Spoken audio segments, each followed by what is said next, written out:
Entah karena ketidakmampuan atau karena apapun, atau keterbatasan alat dan sebagainya. Kalau saya saudara sebagai pemeriksa, hasil yang saudara berikan terhadap racun itu negatif atau positif?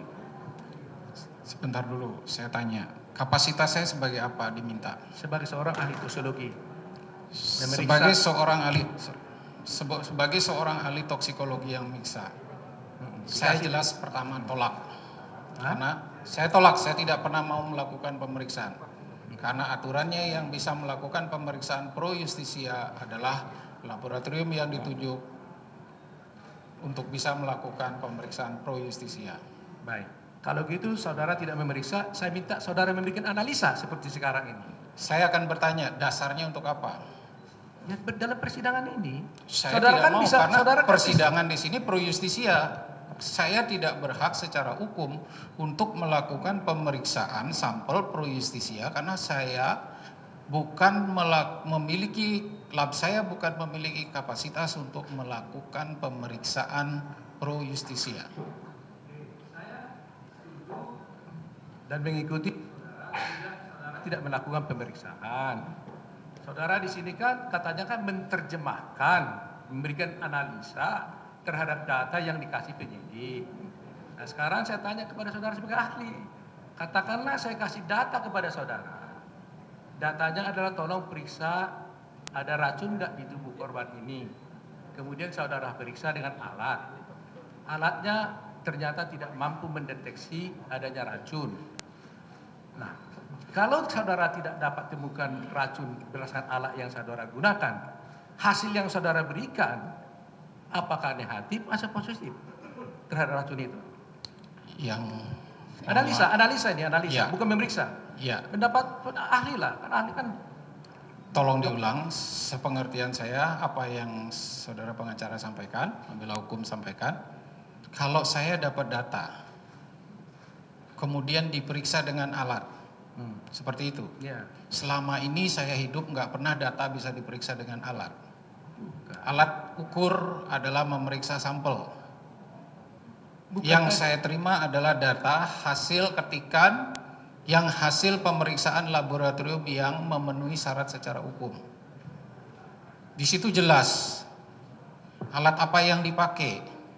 Sehingga saya tidak punya kewenangan untuk mengatakan hasil pemeriksaan ini negatif, positif, karena yang saya baca adalah hasil pemeriksaan tersebut. Oke, sekarang saya tanya. Saya katakan memberikan suatu informasi kepada saudara seperti data tadi itu. Ada seorang yang mati, diminta pada saudara untuk memeriksa, untuk memberikan analisis. Tadi kan saudara bisa analisis loh, sampai panjang-panjang segala itu kan, sampai ke dalam-dalam. Nah, ditanya, apakah di dalam tubuh korban ini ada racun atau tidak? Ya, begitulah pertanyaan kepada saudara. Cobalah saudara analisis. Baik. Nah, ternyata saudara analisis. Stop dipakai dulu. pakai alat. Stop dulu. Tunggu dulu, saya bertanya dulu, nanti saudara jawab. Terus pakai alat. Kemudian dengan alat yang saudara gunakan tidak terdeteksi. Ya kan? Nah, saudara sebagai orang yang menganalisis, saudara memberikan pendapat apa terhadap hasilnya ini? Tadi saya sudah jawab. Apakah salah pengertian saya? Mohon dikoreksi. Bapak memberikan data kepada saya. Bukan data. Ini kan sudah saya kasih data dalam bentuk tubuh, umpamanya ada seorang manusia. Harus dibedakan. Data ini data. Hasil pemeriksaan data. Apa sampel yang diberikan kepada saya? Iya, sampelnya dikatakan di situ, datanya mengatakan tidak mohon dipertegas. Oke. Apa yang datang kepada saya adalah sampel untuk diperiksa atau data yang untuk diterjemahkan? Oke. Saya kasih data kepada saudara. Datanya mengatakan tidak ditemukan cyanida di dalam tubuh korban. Itu data. Karena tidak mampu alat untuk mendeteksi racun tersebut. Nah, saudara saya tanya, dengan data seperti itu, saudara menganalisanya bagaimana? Negatif atau positif? Saya katakan berdasarkan data yang ada, betul, tidak ditemukan ada racun tersebut. Negatif berarti kan? Berdasarkan data yang diserahkan tidak ditemukan racun tersebut. Itu ya kesimpulan saudara ya? Itu. Terima kasih. Cukup ya? cukup ya. Ahli boleh di ini dulu yang PowerPoint pertama tadi.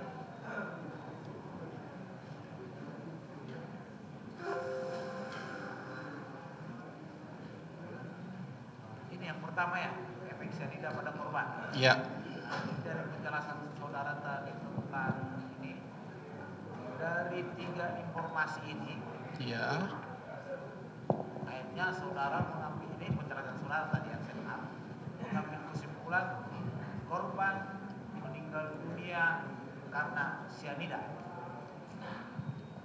ini sumber BAP yang masuk ke saya, yang saya harus analisa. Bahan analisa lain tidak hanya ini, literatur yang saya pakai untuk menjelaskan data-data tersebut berdasarkan keahlian saya.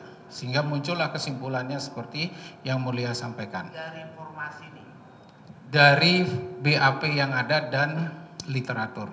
iya, ini kan BAP-nya kan diringkas ini sekarang. Betul.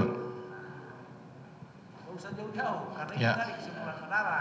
Kemudian dari kesimpulan itu baru dia dilakukan analisa-analisa terhadap hal-hal lainnya sesuai dengan keahlian saudara. Kan begitu. Iya. Baik ya, jadi di sini saya lihat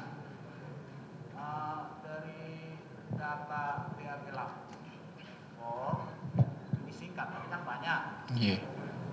Sudah ada pengujian di kopi ditemukan cyanida 7.400 sampai 7.900 mg per liter. Terus lambung kondisi pH 5,5 ditemukan cyanida 0,2 mg per liter. Itu data yang ada di lambung. Ini kesimpulannya. Kalau memang pada tubuh seseorang yang meninggal ditemukan ini semua, apakah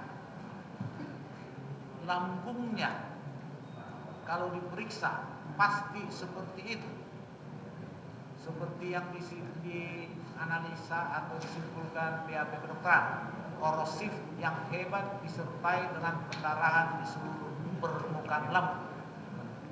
Saya tidak bisa menyimpulkan seperti itu yang Mulia. Tidak bisa menyimpulkan seperti itu. Dari jumlah-jumlah ini tidak bisa disebutkan bahwa lambungnya harus seperti itu. Ya. Kalau sebaliknya, apakah dari kondisi lambung seperti itu sehingga dapat disimpulkan beginilah jumlah cyanida yang masuk ke lambung? Data yang ada ini menunjukkan kenyataan yang masuk ke meja saya, sehingga saya harus mengelusidasi data ini sebagai penyebab kematian. Begitu. Ya. Ini kan data yang masuk pada saudara. Ya. Kalau korosif yang hebat disertai dengan pendarahan di seluruh permukaan lambung, Ya. data dari mana? Dari kedokteran forensik. BAP Dokteran forensik. ada begitu, Pak? Arif Waluyo, coba dibaca dulu. Dari visum katakan busuk. Visum tidak. Visum ditemukan korosif penyebab kematian. Tapi coba lah visum atau di, karena katanya data dari, kalau nggak salah dengar tadi saya dari BAP Dr. Arif Waluyo. Tapi visum juga boleh.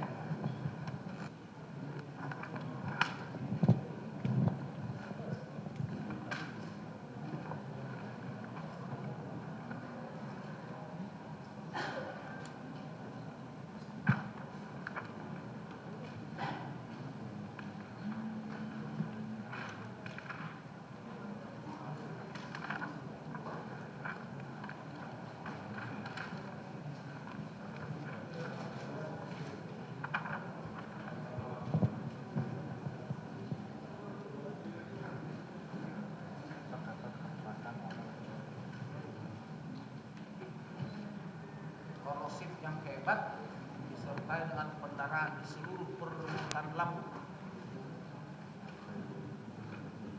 Dokter Arif. Ya, Dokter Arif.